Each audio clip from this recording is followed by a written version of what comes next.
आज आपको कहानी सुनाता हूँ एक्लिन नाम के एक बच्चे के बारे में। तो एक्लिन कुछ 7-8 साल का बच्चा है और बाकी जितने भी उसके दोस्त वगैरह जितने भी बच्चे हैं वो सब आपस में खेलते कूदते रहते हैं। गाँव में रहते हैं वो, कभी वो नदी किनारे जाते खेलने, कभी पेड़ पौधों के साथ पेड़ों पे चढ़ते हैं, जो फल दिखते हैं वो खाते हैं, फूल तोड़ते हैं, सूंघते हैं, एंजॉय करते हैं, नेचर का खेलते हैं। और ये जो कहानी अभी की नहीं है, ये आज से कुछ 5-6 हज़ार साल पहले की कहानियाँ पकड़ लीजिए, जब ह्यूमन सिविलाइजेशन थोड़ा एडवांस हो रही थी, हम समझ रहे थे, चीज़ें बढ़ती जा रही थी आगे विद टाइम। तो उस टाइम की कहानी है जब लोग आपस में एक दूसरे का ज्यादा खुल के रहा करते थे, मतभेद कम थे, नेचर के साथ हम ज्यादा सराउंडेड थे एंड अर्थ के फिर यूनिवर्स के राज अभी भी जानने बाकी थे। पर कुछ ऐसी चीजें थी जो हमारे सामने पदार्थ, मिनरल्स आ चुके थे, ओर्स आ चुके थे, कोई ऐसे पत्थर आ चुके थे हमारे सामने जिनकी हमें वैल्यू हमेशा से समझ आ गई थी।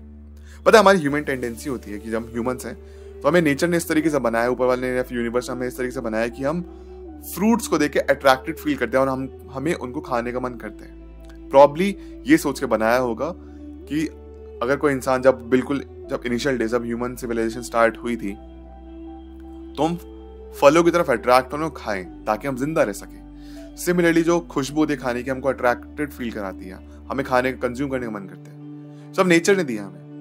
हम अपना दिमाग लगाते हैं, सब नेचर से मिला है। Instilled all of these qualities are instilled in us by the nature, from the nature. तो खैर एक्लिन एक दिन अपने दोस्तों के साथ खेल रहा था, बाकी बच्चों के साथ, और वो नदी किनारे पहुंचते हैं। और जो होता है ये है कि एक्लिन को ना, वो छुपम छुपाई खेलते हैं ना, तो एक्लिन को डेन देने का मौका मिलता है, उसको सबको जाके पकड़ना है। तो नदी किनारे अपनी आंखों पे हाथ रख के काउंटिंग कर रहा, तो बाकी सब बच्चे छुप जाते हैं। वैसे ढूंढता है, हर बच्चे को ढूंढते इस जगह पहुंचते हैं जहां पे देखते हैं कि कुछ गड्ढा सा है। उस गड्ढे की तरफ थोड़ा खोदता है, उसको देखते हैं, कुछ एक बहुत ही सुंदर सा पत्थर है, बहुत अट्रैक्टिव पत्थर है, उसकी आंखों में लग रहा है, चुभ रहा है, और वो येलो कलर का पत्थर है, बाकी जितने पत्थर है उनसे अलग दिख रहा है, काफी सुंदर उसको लगता है। वो उस पत्थर को उठाता है तो काफी भारी भी होता है, लेकिन उसके हाथ में कुछ अच्छा पत्थर आ जाता है। अब वो पत्थर को लेकर सीधे अपने घर पे पहुंचता है, अपनी नानी दादी को दिखाता है वो, और पापा मम्मी को बताता है। फिर होता है ये कि वो कहते हैं तो तुमको गोल्ड मिला, सोना मिल गया तुमको। एक्लिन को नहीं पता चीजें क्या है, वो छोटा बच्चा, वो कहता है ये क्या है। वो कहते हैं कि तुमको कोई आइडिया नहीं है ये कितनी अच्छी चीज मिली तुमको। रिमेम्बर ये 5-6 हज़ार साल पहली कहानी है। उस टाइम पे गोल्ड जितना अभी है उससे ज्यादा था मौजूद। अब तो लोगों ने खरीद लिया है, काफी अभी को ढूंढना भी बाकी है। तो फिर वो उस रात को सोच रहा होता है कि ये गोल्ड है क्या। तो उसके दादी उसको कहानी सुनाती है कि आज से बहुत हजारों सालों पहले ये गिफ्ट मिला था ह्यूमंस को, ऊपर वाले की तरफ से, फरिश्तों की तरफ से, एंजल्स की तरफ से हमें गिफ्ट मिला है ताकि हम इसको अपने पास रखें, और इसके बदले में हमें खाना वाना मिल सकता है बार्टर सिस्टम के थ्रू। आप मुझे इतना गोल्ड दो, इसके बदले में आपको ये दूंगा। उस टाइम का बार्टर सिस्टम है। और उसके बाद फिर इसको धीरे धीरे करेंसी बनाने लग गए। फिर लेकिन जब रियलाइज हुआ कि गोल्ड बहुत कम है तो उसकी वैल्यू बढ़ती चली गई with time. If I am not wrong, कुछ 1 किलो सोने की वैल्यू को 70 लाख रुपीस के आसपास है, मे बी ज्यादा मे बी कम, बट आप समझ सकते हैं कि जस्ट 1 kg कितना ज्यादा अभी महंगा है, कितनी वैल्यू है इसकी। तो अब धीरे धीरे एक्लिन को समझ आने लगता है कि ये कुछ मिनरल्स है अर्थ के जो कि काफी ज्यादा महंगे हैं और काफी प्रेशियस है, काफी वैल्यूएबल है। उसके बाद फिर अपने फैमिली मेंबर्स को लेकर जाता है, उनको बहुत सारा गोल्ड मिल पाता है और वो अपने पास रख लेते हैं। खैर कहानी यहीं पे खत्म हो जाती है। तो बात यह है कि ऐसा कहते हैं कि गोल्ड पूरी दुनिया में जितना भी अवेलेबल है, कुछ ऐसा कि ऐसा समझिए कि ये क्यूब है 21 मीटर्स का, उसके हर एज है, हर इसकी एक साइड 21 मीटर्स की है। उस 21 मीटर्स की जो लेंथ है और जो एजेस हैं उसकी, या फिर जो साइड्स हैं, उस क्यूब में पूरा पूरा गोल्ड समा सकता है पूरी दुनिया का। इतना ही गोल्ड बचा है, ज्यादा गोल्ड नहीं है अभी। फिर से समझाता हूँ, एक क्यूब समझिए 21 मीटर्स की हर साइड है, उसमें पूरी दुनिया का गोल्ड आ जाएगा अप्रोक्सीमेटली, लगभग इतना माना, अप्रोक्सीमेट माना जाता है, इतना है। और इन कंपैरिजन टू सिल्वर थोड़ा अबंडेंस में है, थोड़ा ज्यादा है हमारे पास, लेकिन उसकी भी ऑफ कोर्स बहुत ज्यादा वैल्यू है। इतनी नहीं इतनी गोल्ड की है, लेकिन सिल्वर की फिर भी वैल्यू है। सिल्वर एक अच्छा कंडक्टर भी है, इंडस्ट्रियल पर्पस में काफी ज्यादा यूज भी होता है वो सिल्वर। और फिर ऑफ कोर्स करेंसी भी अपने आप में है कि वो, तो सिल्वर, गोल्ड एंड प्लैटिनम वगैरह ये सब अपने आप में काफी महंगी चीजें हैं।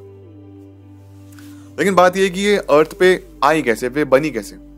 तो एक्चुअली ऑनेस्टली मुझे पता नहीं था कि मेरे अभी 2-3 हफ्तों पहले एक मेरे दोस्त से बात हो रही थी, तो गोल्ड सिल्वर के बारे में बात हुई, तो उसने तब मुझे बताया कि जो ये मेटल्स हैं यहाँ में अर्थ के मेटल नहीं है, अर्थ पे नहीं उगता ये गोल्ड।